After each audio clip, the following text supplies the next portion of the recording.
আসসালামু আলাইকুম।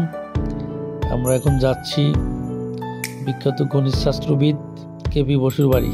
কেপি বসু মানে কালীপদ বসু। দেখেন, এটার লোকেশন হলো হরিশঙ্করপুর ইউনিয়নের হরিশঙ্করপুর গ্রামে।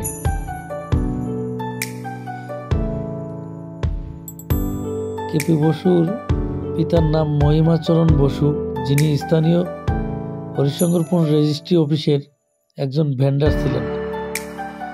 জগৎ বিখ্যাত গণিতবিদ অধ্যাপক কালীপদ বসু বিশ্বব্যাপী সুপরিচিত ছিল কেপি বসু নামে। তিনি ঝিনাইদহ সূর্য সন্তান। তিনি 1860 সালের 24শে নভেম্বর জন্মগ্রহণ করেন। গ্রামের স্কুলে পড়াশোনা শেষে তিনি লর্ড রিপন কলেজে ভর্তি হন এবং সেখান থেকে তিনি ইন্টার পাস করেন। ইন্টার পাস করার পর কলকাতা বিশ্ববিদ্যালয় হতে তিনি গণিত শাস্ত্রে উচ্চতর ডিগ্রি অর্জন করেন। কেপি বসুর শিক্ষা জীবনের সূচনা হয় নিজ গ্রামের পাঠশালায় মেধাবী শিক্ষক নসিমউদ্দিন মণ্ডলের কাছে। পরবর্তীতে কেপি বসু পাবলিশিং কোম্পানির প্রতিষ্ঠাতা হন। তিনি বিভিন্ন গ্রন্থ রচনা করেন। তার ভিতরে হলো আলজেব্রা মেড ইজি, সহজ বীজগণিত, আলজেব্রা মেড ইজির বাংলা সংস্করণ, modern geometry, intermediate, solid geometry, matriculation geometry ইত্যাদি অন্যতম। কেপি বসু 1902 খ্রিস্টাব্দে কলকাতায় অনুষ্ঠিত সর্বভারতীয় ম্যাথমেটিক্স কনফারেন্সে হাউ টু টিচ ম্যাথমেটিক্স প্রবন্ধটি উপস্থাপন করেন। তিনি তখনকার প্রচলিত কড়াকিয়া ও গন্ডাকিয়া পদ্ধতি বর্জন করে দশমিক পদ্ধতি চালুর সুপারিশ করেন।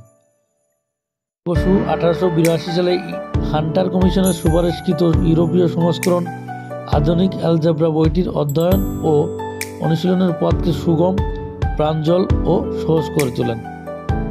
কেপি বসু অসংখ্য নতুন উদ্ভাবনী অঙ্কশাস্ত্রের কলেবর বৃদ্ধি ও উৎকর্ষ সাধন করেছেন। অধ্যাপনার সাথে সাথে তিনি অ্যালজেব্রা ও জ্যামিতি শাস্ত্রের উপর গবেষণা চালিয়ে যান। তার ঐকান্তিক সাধনায় algebra made easy, modern geometry, intermediate, solid geometry প্রভৃতি গ্রন্থ প্রণীত হয়।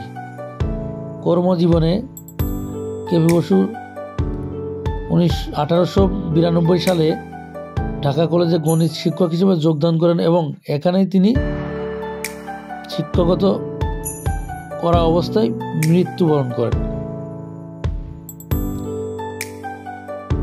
1907 সালে তিনি এই যে ভবনটি দেখতেছেন, এটি হলো 17 কক্ষ বিশিষ্ট একটি ভবন, এটা নির্মাণ করেন।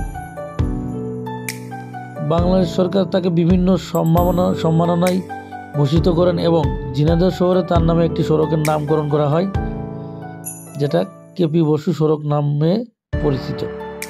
আমাদের ঝিনাইদহ জেলার প্রশাসনের কাছে আমি দৃষ্টি আকর্ষণ করতেছি যে আমাদের এত সুন্দর একটি নিদর্শন আমরা সংরক্ষণের অভাবে, মেনটেন্যান্সের অভাবে জরাজীর্ণ অবস্থায় পড়ে আছে। এখানে কিছু লোক ময়লা আবর্জনা রেখেছে, বিভিন্ন ধরনের লাকড়ির ব্যবহার করতেছে। এই যে দেখতে পাচ্ছেন, আমি এখন উপরের দিক যাব, আমার সাথেই থাকুন। বিস্তারিত আমি আরো আলোচনা করব, আরো দেখাবো আপনাদেরকে।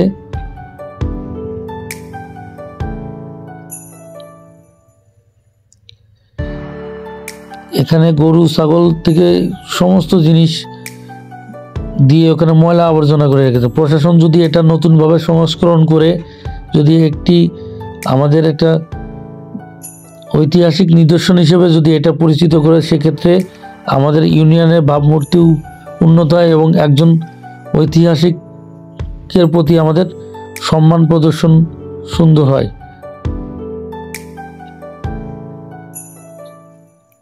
আমি দেশের বিভিন্ন জায়গা ভ্রমণ করেছি এবং সেখানে দেখেছি বিভিন্ন পুরাতন প্রত্নতান্ত্রিক যে ভবনগুলো আছে সেগুলো সংস্কার করে বিভিন্নভাবে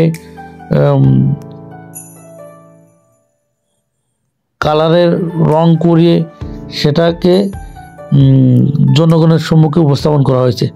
তাতে করে আমরা ইতিহাস ঐতিহ্য সম্পর্কে জানতে পারি এবং আমরা আমাদের ইউনিয়নের একজন সুনামধন্য পণ্ডিতকে স্মরণ করতে পারি।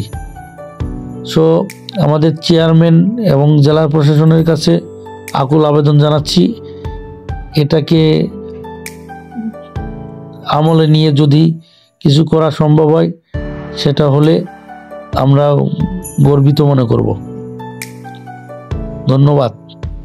আসসালামু আলাইকুম।